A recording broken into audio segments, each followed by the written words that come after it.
Welcome to the deep dive. So, you sent us Chuck Logan's After the Rain, and wow, we got sucked right in. It grabs you from the start, doesn't it? It really does. So today, our mission isn't just to skim these opening chapters. We want to really unpack the setup, get to know these characters Logan introduces, and explore the mysteries he just lays out right away. Yeah, figure out what makes this opening tick. Exactly. What makes it so compelling? Let's dig in. It's quite a setup. You're dropped straight into this really tense interrogation in Detroit. Right. Then you meet this very sharp military operative, Nina Pryce. And just when you think you're getting a feel for it, boom, Logan switches gears completely. Totally. Suddenly we're in a bar in North Dakota. Seems completely unrelated. It feels like different puzzle pieces scattered around. You've got this intense questioning, a suspected terrorist, this Saudi prince's nephew, and then, this quiet bar miles away, different people entirely. And the big question just hangs there. How does this all connect? What's the thread between Detroit and Langdon, North Dakota? But Logan's clever. There are clues seated right there in these early chapters. Some surprising links are already kind of hinted at if you're looking. Okay, let's dive into that interrogation scene first. What really jumped out at you there? Well, the way it's presented is immediately striking. You've got a young brown guy and a slightly older black guy. Bugs in Hollywood, we find out later. And they're interrogating Rashid.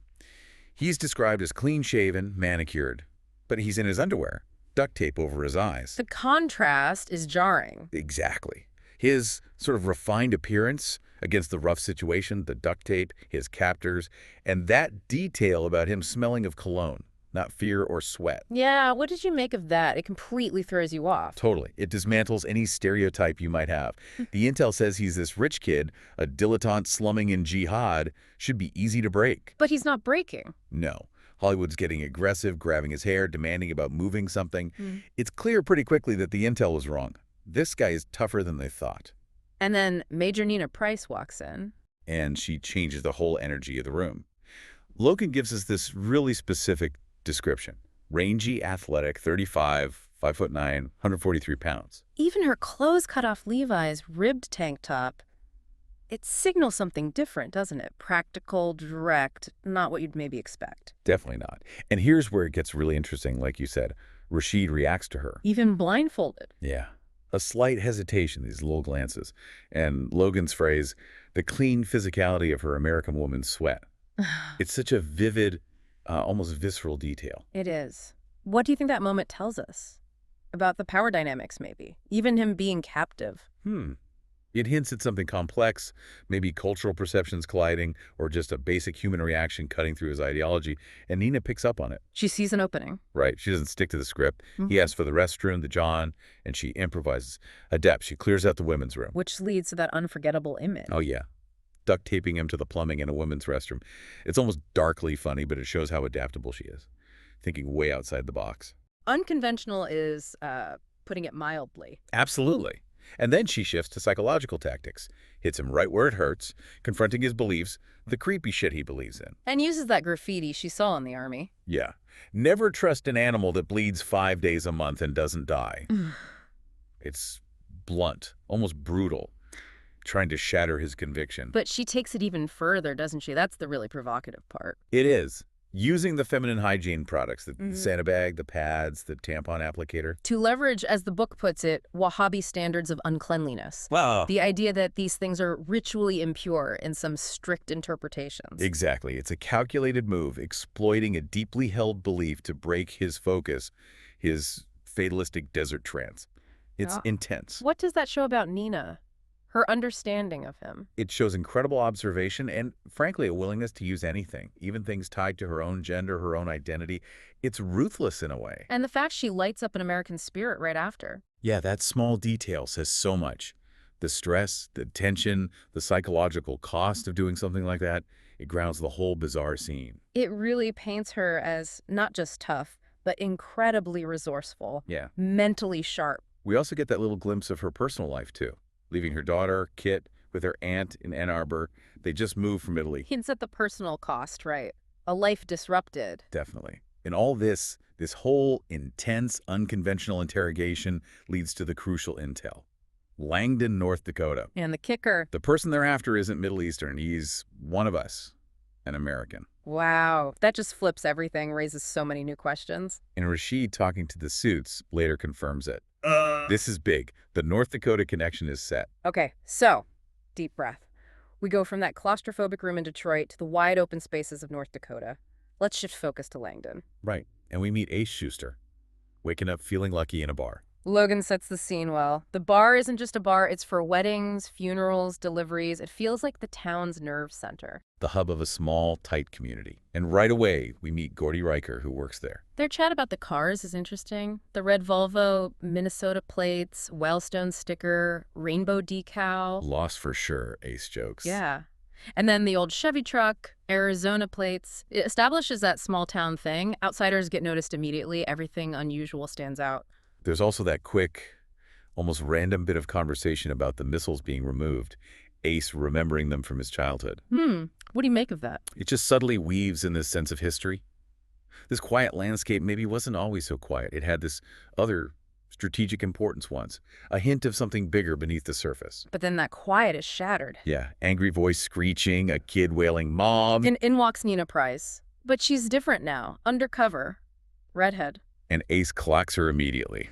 Not stun gun pretty, he thinks, but she has this presence, an edge, a hint of danger. It makes you wonder, how hard is it to go undercover in a place like that where everyone knows everyone? Must be tough. Yeah. And then there's that brief exchange with Gordy about the ladies' room. A little echo of the Detroit scene. And we meet Kit, her daughter, same freckles, same burnt crimson hair, looking miserable. Which adds another layer right away. Yeah. Nina's not just an operative here. She's a mom dealing with a clearly unhappy kid. Meanwhile, Gordy's already suspicious. Oh yeah, classic small-town suspicion. Cop, snitch. He doesn't trust her. But Ace has a different read. He doesn't think she's a cop, but he senses there's more to her story. Which leads to that $100 bet with Gordy. Tells you something about Ace, too. He's intrigued, maybe likes a gamble, drawn to the mystery. So now we see Nina and Ace actually talking at a table. And Nina tries a joke, the double standard thing, but it falls flat. Ace's cold stare, maybe she misread him or the situation. Could be.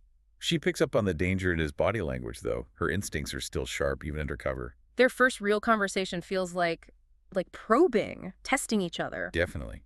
Ace asks us straight up, "So what you gonna do, Nina Pryce?" And her answer is kind of a veiled threat, but also a joke about tending bar and gossiping about him, sizing each other up. Then that phone call between Nina and Kit happens. Right. Kit's at a park, pool. Sounds okay, but her reply is just, fine, and hangs up. Oof. You feel the tension there, underscores the sacrifice Nina's making. And then Nina has that flashback, elementary school, visiting the VA hospital with her mom, adds another piece to her background. These little glimpses deepen her character, show the experiences that maybe shaped her. And then, completely out of the blue, she says to Ace, "I'm a lousy mother." Such a raw moment. Unexpected vulnerability with this stranger. What's driving that, you think? Maybe guilt. Stress, just needing to say it out loud to someone totally removed from her normal life. Could be. And Ace's reaction is interesting, too. Very direct, almost pragmatic. "You'll live. Come on, take a ride. Eat supper. Get you a toothbrush." It's an offer of basic help, but maybe hints at something more. A connection forming despite everything. Or at least the potential for one. Which seems to develop a bit more later, at another bar. Ace, playing Dr. Phil, as the book says. Yeah, giving unsolicited marriage advice. And Nina just comes out with it. "My husband is a total asshole." Blunt. Honest. Maybe necessary for her to say. Clears the air for herself, perhaps. Makes her seem more open to, well, whatever comes next. Then they're driving through that prairie landscape. And Nina's mind is still working. She's noticing the potential for smuggling across the border, sizing Ace up, thinks he might do anything for money. She's never fully off duty, is she? Always assessing. Ace offers to let her see Kit at a motel, but she says no. Says she needs a clean break. From her husband, maybe her dad picking up Kit. It reinforces this idea she wants or needs to just be Nina Pryce, undercover agent, for a while. And then they run into Gordy again. Yeah, hairy and furious, loading booze, and Nina knows instantly. He does not like her. Just adds another layer of tension in this small town. Feels like everyone's got their own angles, their own secrets. And finally, we get that little snippet, almost thrown away, about a meeting. Discussing Nina's plan. Something about D-girls. And the context is serious. fragile intel, threats coming into North Dakota from al-Qaeda activity up in Winnipeg. The words suitcase and KGB tactical nukes are dropped. Maybe just speculation, but it definitely raises the stakes. And the final instruction, this meeting never happened, underscores the secrecy, the danger of her real mission. So yeah, pulling it all together from this initial dive, we've got this incredibly tense interrogation with huge implications. We've been dropped into Langdon. North Dakota looks ordinary, but maybe isn't. And we've seen these first uneasy interactions between Nina, with her secrets, and Ace, who's got his own mysteries. And it just leaves you hanging with so many questions, right? Who is the American contact? What's the something they were trying to move? What's Nina really doing in Langdon? And what about Ace? What's his deal? And the others in town, what are their motivations? It's this amazing contrast. The world of spies and terrorists colliding with this quiet, almost mundane prairie town life. Seems like they're definitely on a collision course. Absolutely. Which leads to the big thought, maybe. Could a place like Langdon, somewhere seemingly off the map, actually be the stage for a major international threat? And what does that possibility say about, the hidden conflicts simmering just beneath the surface of everyday life? It makes you reconsider those first impressions you formed of everyone, doesn't it? How might they be completely upended as the story goes on?